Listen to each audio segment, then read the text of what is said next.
Ada yang mandi dulu baru sholat? Enggak. Berarti kalian berurutan seperti itu ya. Setiap pagi atau ganti-ganti urutannya. Ketika kalian berangkat ke sekolah, apakah kalian berangkat dan pulang sekolah itu menggunakan jalan yang sama? Iya. Menggunakan jalan yang sama? Iya. Apakah nggak ada jalan lain? Ada jalan lain nggak? Ada. Tapi kita sengaja menggunakan jalan yang sama. Terus yang ketiga, beda. Yang perempuan itu orang yang sama atau berbeda? Itu orang yang sama, tapi kenapa bentuknya berbeda? Ya, itu orangnya sama, aslinya gendut. Kenapa kok jadi sebelahnya langsing? Tuh, satu. Kalian tahu kenapa itu? Tahu kenapa? Nah, ini orangnya yang sama atau enggak? Orang yang sama, tempatnya sama atau berbeda kira-kira? Tempatnya sama. Yang membedakan apanya? Warna, ya. Yang membedakan kecerahannya. Tadi gendut, kok sampingnya langsing ya? Yang kita hitam bisa jadi putih. Selama ini kalian menggunakan itu enggak? Iya kan? Saya loh Bu, jerawatnya banyak, tapi ketika di foto kok jadi mulus ya? Iya apa enggak? Ya, sebagai dasar coding dan kecerdasan aktivis. AI. Kenapa selalu kita bilang AI? Kalian tahu nggak arti AI itu apa? Sebenarnya arti AI itu ini loh nak, kecerdasan artifisial ini loh. Kenapa kok disingkat AI? A sama I, tapi kita baca dalam bahasa Inggris AI, iya kan? I dibaca I, A dibaca E, AI. Di kalian punya akun WA kan? Di WA itu ada AI. Selama ini kalian gunakan nggak? Gunakan. Gunakan apa enggak? Terus tahu artinya nggak AI itu apa? Kepanjangannya tahu nggak? Selama ini nggak tahu. Kalau dalam bahasa kita ini loh, kecerdasan artifisial. Tapi dalam bahasa Inggris disingkat AI. Kebalikannya kita bacanya. Ya, kebalikannya I. Ini artifisial, kali kecerdasan dalam bahasa Inggrisnya intelligency. Pada baca bahasa Inggris kan? Intelligency itu ini I-nya intelligency.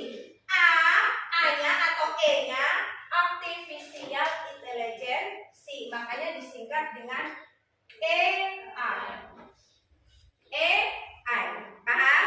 Nah, yang akan kita pelajari hari ini tentang cara berpikir menggunakan AI. Jadi, coba anak-anak perhatikan dulu ya.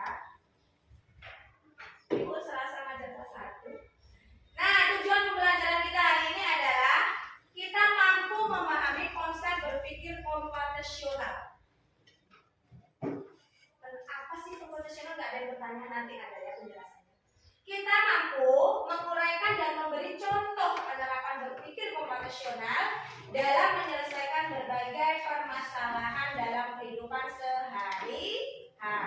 Ini makna berpikir komputasional. Terus indikatornya, indikator yang akan kita capai hari ini ada 3 ya. Coba dibaca.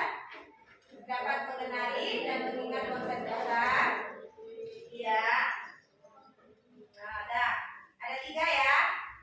Dapat menjelaskan keterkaitan berpikir komputasional. Terus yang ketiga, dapat menguraikan bagaimana berpikir komputasional diterapkan dalam kehidupan sehari-hari.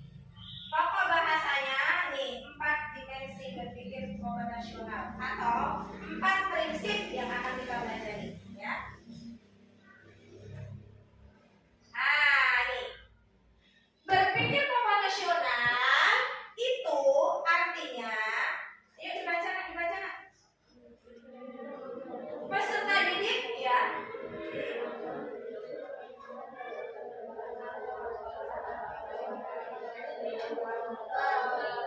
Iya, jadi anak-anak ibu semua dituntut memiliki kemampuan berpikir, dapat menyelesaikan permasalahan atau persoalan sehari-hari dengan menggunakan teknik ilmu komputer. Selama ini kita sudah sih menggunakan sedikit, tapi kan pakai HP di komputer belum, nggak apa-apa. Karena kita tidak memungkinkan untuk menggunakan komputer setiap hari, ya. Nah, dalam berpikir komputasional itu kalian dituntut untuk berpikir logis, ya. Secara logis, secara bersusun, sesuai aturan seperti komputer yang diprogram. Komputer kalau tidak diprogram manusia tidak seperti itu, tidak akan. Jadi komputer sebenarnya komputer dengan manusia lebih pintar manusia, karena yang memprogram komputer itu manusia.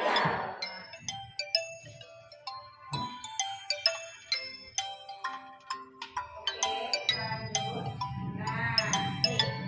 Prinsip berpikir komputasional ada berapa?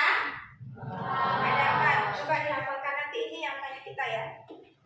Ini yang harus kalian ingat. 1. Decomposition, ya, decomposition atau dekomposisi, pemecahan masalah.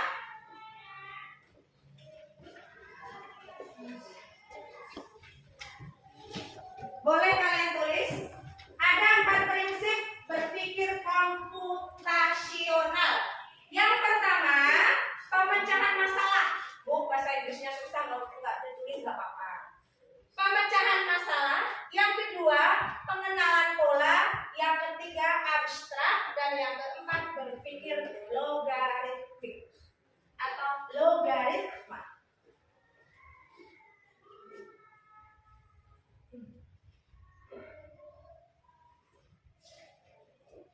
Apa kurang gede ya?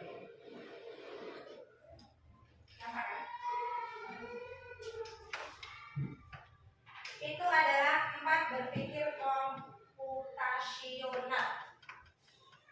Abstrak, dekomposisi ya. Terus pattern recursion itu pengenalan pola. Yang ketiga abstraction atau abstraksi. Yang keempat algorithmic thinking. Berpikir algoritmik.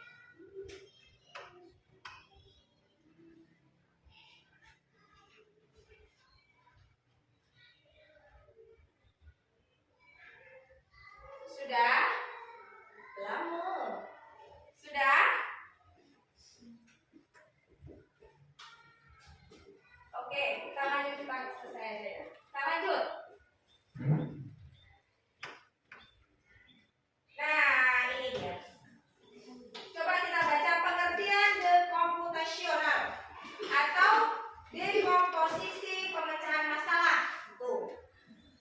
Ya, adalah memecahkan masalah yang kompleks menjadi bagian yang lebih kecil dan lebih mudah dikelola, atau bisa dipahami dengan sederhana sebagai pemecahan masalah besar bagian yang kecil-kecil. Nih, berpikir dekomposisi atau pemecahan masalah. Kalian kalau di kelas apa masalah terbesarnya? Ayo di kelas, masalah di kelas dulu. Di kelas kira-kira apa masalahnya? Gak ada. Atau begini, contoh berpikir dekomposisi itu adalah kita akan membuat acara perpisahan. Ya, kan kita sebentar lagi akan ada perpisahan ya. Kira-kira kalau kita membuat acara perpisahan, apa yang akan kita siapkan terlebih dahulu? Apa? Dana berarti, ya kan? Uang atau dana. Anggaran berarti ya, Naya? Nah, perpisahan itu kan besar masalahnya. Kita bagi dulu satu. Berarti yang dicari apa? Anggaran. Ini, anggaran. Kita selesaikan anggaran dulu.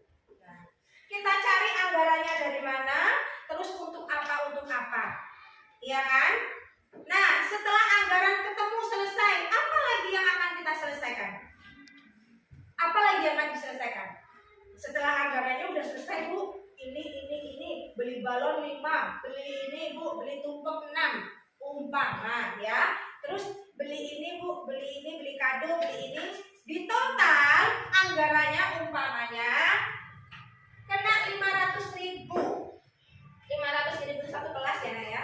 500.000 satu kelas. Tadi kan udah dibagi-bagi, beli ini, beli itu, beli ini, beli ini, beli ini, beli ini, beli ini. Sampai selesai totalnya 500.000. Itu anggaran. Terus setelah anggaran apa lagi? Pintar, dekorasi. Ya Allah, udah pintar ternyata. Inilah berpikir dekomposisi. Nah, kita pecahkan dulu dekorasinya, selesaikan dekorasi. Nah, dekorasinya, kalau masalah dekorasi tentu apa yang kalian lakukan? Berbentuk tema dekorasinya kan tentu harus tema ya. Temanya apa? Perpisahan itu temanya seperti apa? Nah, taruh dekorasi selesai. Nah, setelah dekorasi apa lagi? Apa lagi? Tadi dana udah, dekorasi udah, apa? Biasanya apa kalau perpisahan itu dibutuhkan lagi? Yang penting sekali. Apa? Kamu? Ayo apa? Gak apa-apa, sebutkan aja. Ayo kita berpikir dekomposisi. Kita tempat pintar, iya tempat. Yang namanya perpisahan tidak harus di kelas, tidak harus di sekolah, boleh di kafe, boleh di mana. Tempat. Nah, nomor 3 tempat. Cari dulu tempatnya. Dengan anggaran segini tadi tempatnya berapa? Kalau kita sewa, paling ada nggak ya tempat yang kira-kira harganya 50.000 atau 100.000? Nah, ini kalian sudah diajak berpikir dekomposisi. Tapi ini diselesaikan anak-anaknya ya, Nak ya. Ini kan judul besarnya. Judul paling gedenya perpisahan. Kemudian perpisahan itu dibagi juga relevan. Dan yang mengambil bagian yang penting untuk menyelesaikan masalah. Dengan kata lain, hanya terfokus pada informasi penting dan menyaring detail yang tidak relevan. Contohnya, aku ada kursi, ada meja, bisa tempat makan. Berarti apa? Aku adalah apa? Ada kursinya, ada mejanya, bisa untuk makan. Aku adalah apa? Berpikir algoritmik thinking atau berpikir algoritmik. Nah, berpikir algoritmik, kira-kira ini berpikir nih loh, baca. Berpikir algoritmik yaitu menyusun langkah-langkah instruksi ataupun prosedur yang sistematis untuk diselesaikan. Nih, contohnya tadi. Kenapa ibu tanya kalian bangun pagi ngapain dulu? Itu kalian sudah berpikir algoritmik. Pagi-pagi Bu Guru ini nanya, kamu bangun tidur ngapain dulu? Kira-kira akan sesuai nggak jika bangun tidur kalian langsung makan? Yang keras dari suaranya. Mengambil baju kotor, kemudian nah inilah kita sudah melakukan sesuatu dengan cara berpikir logarit. Kalau kita tidak pandai berpikir logaritma, tentu kita langsung dijemur. Setelah langsung dijemur, direndam lagi. Setelah direndam, digosok, baru kemudian digiling. Benar atau enggak? Salah besar. Ya, itu sudah salah.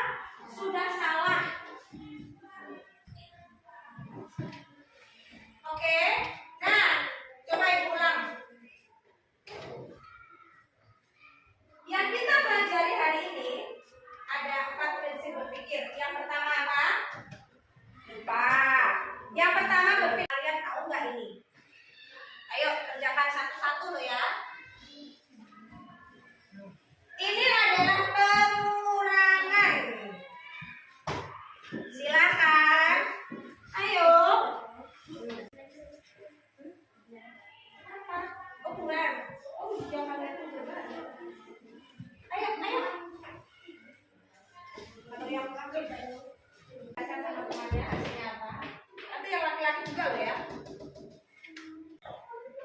Nah.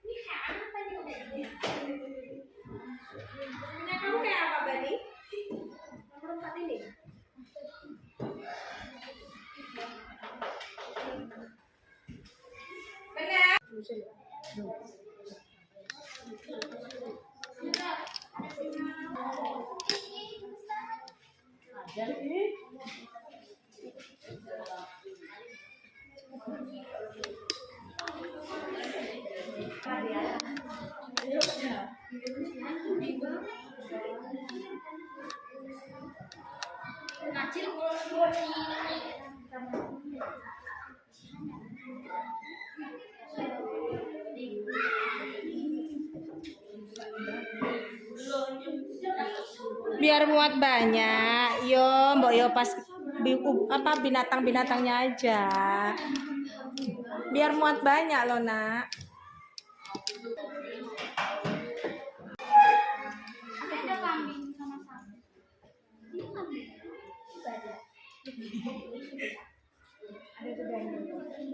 Assalamualaikum warahmatullahi wabarakatuh.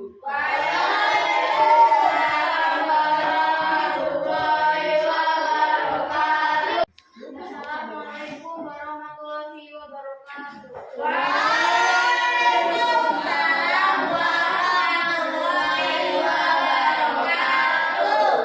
Saya dari kelompok 4, anggota saya adalah Linda, Afia, dan saya Deva. Ayo disebutkan cara berpikir apa itu? Cara berpikir hipotesis. Jadi kesimpulannya pelajaran kita hari ini itu banyak manfaatnya. Yang pertama, apa tadi? Apa tadi yang pertama? Yang pertama berpikir dekomposisi. Yang kedua, pengenalan pola. Yang ketiga, abstraksi. Yang keempat, berpikir algoritmik. Nah, itu manfaatnya bagi kita adalah satu, kita bisa mengerjakan sesuatu dengan mudah dan cepat. Ya, dengan mudah dan cepat, tidak perlu lama-lama kalau kita sudah menggunakan 4 prinsip berpikir tersebut. Tapi ingat, harus tahu cara meletakkannya, jangan ngawur ya.